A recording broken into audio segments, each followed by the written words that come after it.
देवी दुर्गा ने दैत्यों के संहार के लिए कई अवतार लिए हैं। उदाहरण के तौर पर महिषासुर, धूम्र विलोचन, शुंभ निशुंभ जैसे कई दैत्यों का वध करने के लिए देवी दुर्गा ने अवतार लिए हैं। इन्हीं में से एक दैत्य था रक्तबीज, जो महाशक्तिशाली था। पुराणों के अनुसार रक्तबीज नामक दैत्य ने लगभग 5 लाख वर्षों तक तप किया और ब्रह्मा जी की स्तुति की। रक्तबीज की तपस्या से ब्रह्मा जी प्रसन्न हुए और रक्तबीज के सामने प्रकट हुए। मैं तुम्हारी तपस्या से प्रसन्न हूँ, कहो क्या चाहिए? ब्रह्मदेव, मुझे अमरता का वरदान दीजिए। हिरण्यकश्यप की तरह देवता, दानव, गंधर्व, यक्ष, पिशाच, पशु, पक्षी, मनुष्य आदि कोई भी मुझे नहीं मार सके, ऐसा वरदान दीजिए। तथास्तु, मैं तुम्हें वरदान देता हूँ कि युद्ध में अगर तुम्हारे शरीर से एक भी रक्त की बूंद धरती पर गिरेगी तो उससे नया रक्त बीज जन्म ले लेगा तथा किसी के लिए भी तुम पर विजय पाना असंभव होगा। ब्रह्मा जी से वरदान पाकर रक्तबीज अहंकार में चूर हो गया। उसने चारों ओर हाहाकार मचा दिया। मैं अमर हूँ, अब मुझे युद्ध में कोई परास्त नहीं कर सकता। अब स्वर्ग लोक पर मेरा यानी असुरों का राज होगा। मैं इंद्र को चुनौती देता हूँ, अगर साहस है तो मेरे से युद्ध करे, नहीं तो स्वर्ग लोक से भागकर कहीं मुंह छिपाकर छुप जाए। क्या रक्तबीज ने देवताओं को युद्ध के लिए ललकारा है? हमें उससे युद्ध करना होगा। राक्षस और देवताओं में युद्ध होने लगा। वरदान मिलने के कारण रक्तबीज और भी शक्तिशाली हो गया था। ये देखकर इंद्र सहित सभी देवता घबरा गए। ब्रह्मा जी के वरदान स्वरूप रक्तबीज का संहार किसी पुरुष के हाथों नहीं हो सकता। उसका वध केवल एक स्त्री ही कर सकती है। आपको भगवती दुर्गा की स्तुति करनी चाहिए। उन्होंने अनेकों राक्षसों का वध किया है। आप उचित कह रहे हैं देवर्षि नारद। हम सब देवी दुर्गा की स्तुति करते हैं। अब इस संकट से वही हमें पार लगा सकती हैं। और सभी देवता देवी दुर्गा का ध्यान करते हैं और देवी दुर्गा वहाँ प्रकट होती है। देवी भगवती, हमें रक्तबीज नामक राक्षस से मुक्ति केवल आप ही दिला सकती हैं। हमारी सहायता कीजिए माँ। आप सभी निश्चिंत रहिए, रक्तबीज नामक दैत्य का संहार अवश्य होगा। उसे उसके पापों का दंड अवश्य प्राप्त होगा।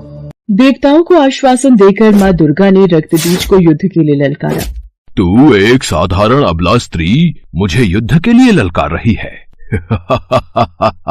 तू मेरा कुछ नहीं बिगाड़ पाएगी। रक्तबीज, अब तेरी मृत्यु निश्चित है। मेरे हाथों से तू नहीं बच पाएगा।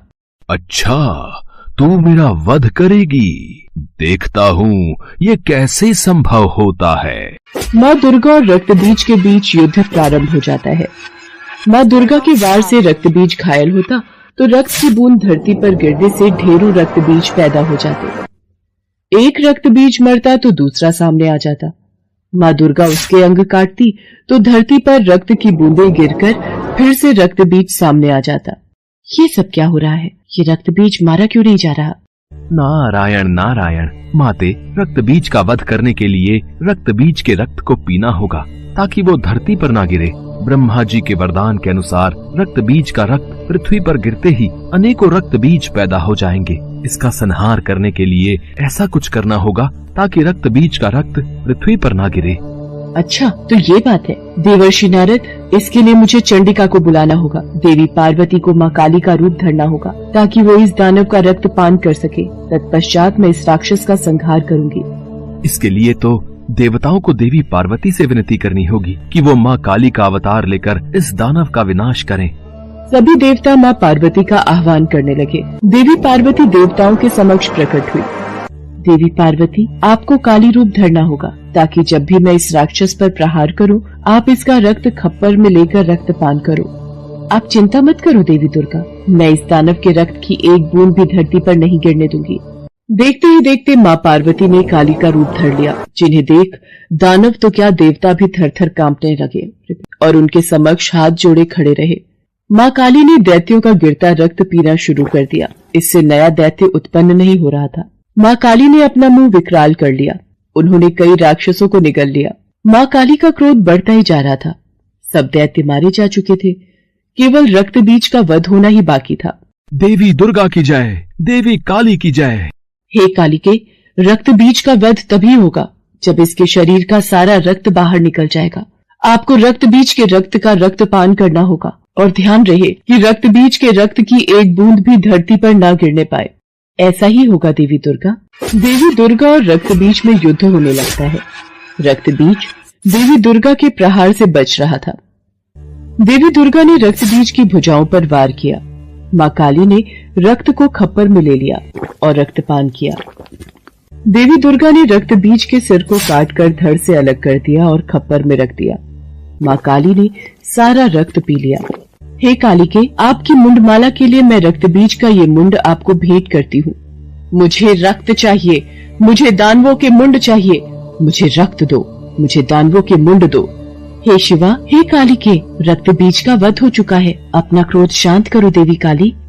मुझे दानवों का रक्त दो, मुझे दानवों का मुंड दो, मुझे दानवों का रक्त दो, मुझे दानवों का मुंड दो। कालिके को रोकने का एक ही उपाय है, भगवान शिव वही काली के क्रोध को शांत कर सकते हैं। देवाधिदेव महादेव, माँ काली का क्रोध बढ़ता ही जा रहा है। उन्हें रोका न गया तो उनके क्रोध से पूरी सृष्टि का विनाश हो जाएगा। मुझे रक्त दो, मुझे मुंड दो, मुझे रक्त चाहिए, मुझे मुंड दो, मुझे रक्त दो, मुझे मुंड दो। देवी काली का क्रोध आक्रामक हो गया था। देवी काली क्रोध की अग्नि में बढ़ती जा रही थी। उनका क्रोध शांत नहीं हो रहा था। अचानक भगवान शिव धरती पर लेट जाते हैं और देवी काली का पैर उनके ऊपर पड़ जाता है और भगवान शिव को अपने चरणों में पड़ा देख देवी काली की जीभ बाहर आ जाती है और वो अपने वास्तविक रूप में आ जाते हैं। महादेव, आप मुझे क्षमा कीजिए, मैंने क्रोध में आपकी ओर देखा नहीं। उसके पश्चात सभी देवी देवता भगवान शंकर और माता पार्वती पर फूलों की वर्षा करते हैं।